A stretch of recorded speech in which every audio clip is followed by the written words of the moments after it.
Welcome to Benzouz Live. Hi guys, I'm so happy to be here today making this video. I'm gonna bring you today behind the scenes of one of my best Polytopia runs ever, where I became number one for this weekly challenge for a few days. So buckle up, I'm gonna share with you the strategy I used, the key decisions and the critical mistakes I made. And you can see I made a couple of them that I'm pretty mad about today. But anyway, that's the game. And yeah, you'll see how I managed to hit this pretty insane score. So let's go. All right, so let's start with the strategy and the game plan before actually jumping into the game. As you know, the main goal of this mode is actually to get the highest score possible in just 20 turns. To hit a top score, there are 4 main objectives. 1. Unlock all the techs. 2. Expand your empire to cover as much land as possible. 3. Forget about giants. You should go for parks that give way more points. And 4. Build temples. Ideally forest temples, because they only cost 15 stars instead of 20. But to do that, to do any of that actually, you need stars, lots of stars. So how do we get so many stars? The answer is markets. And on this map you'll see there are weird trees everywhere, which means markets next to sawmills. That's going to be the OP combo, the absolute gold mine. And you will need spiritualism as well to actually max those out and grow extra forests around each sawmill. That's the core of the strategy. But hey, there's a catch. Actually, these techs are pretty expensive. Spiritualism, mathematics, and trade, they are pricey. So for me, the answer was kind of easy. It was like, all right, we should start with philosophy so that I can get like 33% discounts on all techs. So that's what I've done. So basically, to recap, the winning tech path for me was 1, philosophy, then mathematics and trade, and then spiritualism. And from there, you can scale fast. Add forest temples, grow your cities, and boost your score. Simple, right? But wait, there's a bit more. You're not alone on this map. All the tribes are around, and if you give them time to grow, they'll drag your score down because they are going to slow you down a lot. So you need to take them out early. And that's also going to be a way for you to unlock the Altar of Peace monument. That's, remember, you need to spend 5 turns without fighting. So clearing the enemies before turn 15 is pretty important so that you can benefit from it. Yeah, one last thing. At the time I played, the AI was kind of, still kind of dumb. So lots of predictable moves, not super aggressive at all. They made things super easy for me to actually navigate. That's it. Enough talk. Let's dive into the gameplay now. All right, guys, let's start with the gameplay. Hope you enjoy. I'm not going to make like too many poses. I'm just going to focus on the key moments of the game. So yeah, enjoy it. So first turns is pretty chill start, basically. The goal is to grab villages, get some income flowing, and so upgrading cities and getting additional revenues. I'm not going to use any explorers this game. So it goes pretty smoothly. Here, it's pretty important to get this rune kind of early. It's a rune that's going to give you 10 stars. So actually it gives you a lot of boost for your economy and everything you want to do. So pretty important here. It's very worth it. All right. This turn, you will see, I'm pausing it now, but basically this is where I made, I think, the biggest mistake is I wanted to upgrade, and this is what I've done. I upgraded hunting and forestry. And that's actually 17 stars just to upgrade 2 cities for a +2 income that I could have kept because I spent too many stars on that and it went against my initial plan to actually get philosophy first. And so I should have saved it. Actually, I should have saved it for the big techs.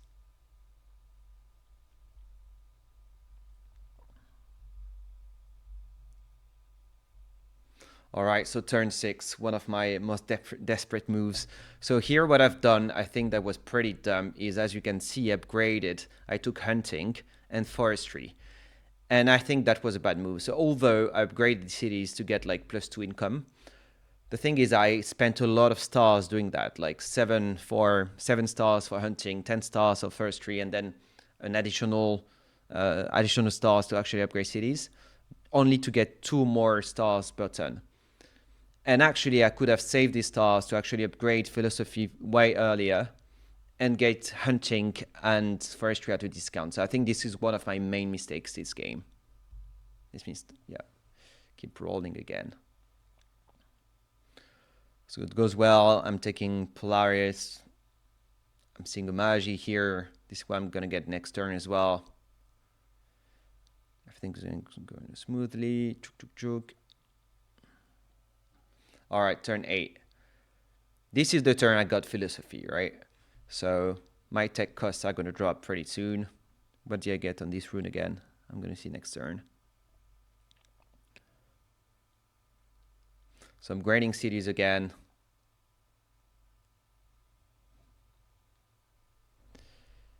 Getting riding. Upgrading cities. Yeah, playing as a computer is a bit boring, not gonna lie.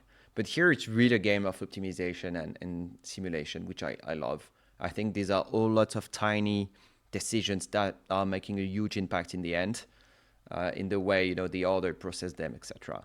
So turn 10, I think I grab mathematics if my memory is correct. So I'm killing Barda here. There are only 2 remainings, Aimo and Umaji. And I think turn 11 is going to be one of my, most important turns. Because I managed, as you will see, to actually capture the 3 villages at once, thanks to road. And that was pretty big, because it means that after this turn, basically, I only had to focus on my economy and on scaling it. And so I didn't have to worry at all about combats anymore. So pretty big turn for me. As you can see, all 3 villages sieged. You see at this turn, so turn 12, I don't have any sawmills, no markets yet. Yet all the enemies have been cleared out. All right, so now it becomes a matter of being smart, finding the best spots for the sawmills. Turn 12, unlock the markets, and that's it. Now the fun begins, and all the decisions matter a lot. But actually, I got lucky for the start. The start was really, really lucky. I think I could have done way better out of it. But hey, that's the game. So turn 13, so you can see I'm upgrading my capital. I'm doing 2 sawmills next to each other to actually have a pretty big market right here. Upgrading the secondary city here. Amazing spot for the sawmills with the market as well. So my stars, over 50 stars per turn as of now, as of turn 13. I'm reaching the 10k score at turn 13, which was a pretty important milestone.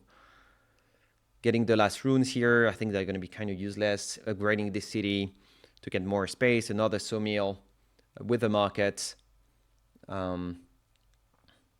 Yeah. Again, yeah, here it was pretty nice spots as well. This sawmill here, choke. There we go. Pretty big market done here. There's one thing actually that I fucked up pretty badly here at this game too, is I haven't used any forged. And that's something that I should have done, because you will see there are lots of different parts where I should have added forges. So here, for instance, here, it could have been a great way for me to boost the markets nearby. And so that's something I did pretty poorly. Again, I think I could have been top 1 until the end if I hadn't done these 2 mistakes. The one at the beginning about getting forestry and hunting too soon, and this one of not using forges. But hey, still, again, we learn every day. So, and I hope you learn too with this video. You'll tell me at the end. All right, turn 16. I'm already at 100 plus stars per turn.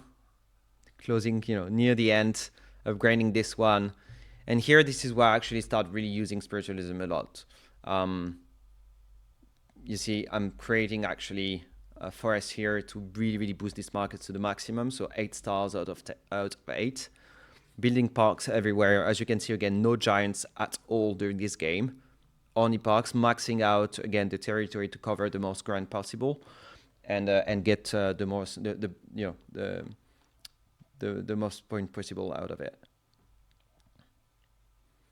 So again, upgrading cities. It's this is one of the biggest turn, and then I think it goes a bit quicker. But yeah, I think it's very interesting. I mean, I'd love to. Let's see. I'm gonna contact the guy who's who made number one in the end. I think that would be super interesting to see if his strategy was pretty similar to mine or very different. I think we have a lot all to learn from this guy. Um, and yeah, and I'd love to know if there are different ways to actually reach top one, or if actually there's only one unique way to play this kind of map. So let's see, and I don't know how next weekly challenges are gonna be. If it's gonna be a lot of lakes, water everywhere, or pure dry lands. I don't know which type of tribes they're gonna be. I'd love Illyrian. I've been playing Illyrian my whole life. So yeah, let's see. But turn 20, and finally this score of 23k 7220 that made me rank number one. It was 2k more than the second at the time, and so I was super happy, pretty proud. But hey, a few days after, my lead just vanished, and I had to admit I wasn't the best anymore. So yeah, let me practice and get back in shape.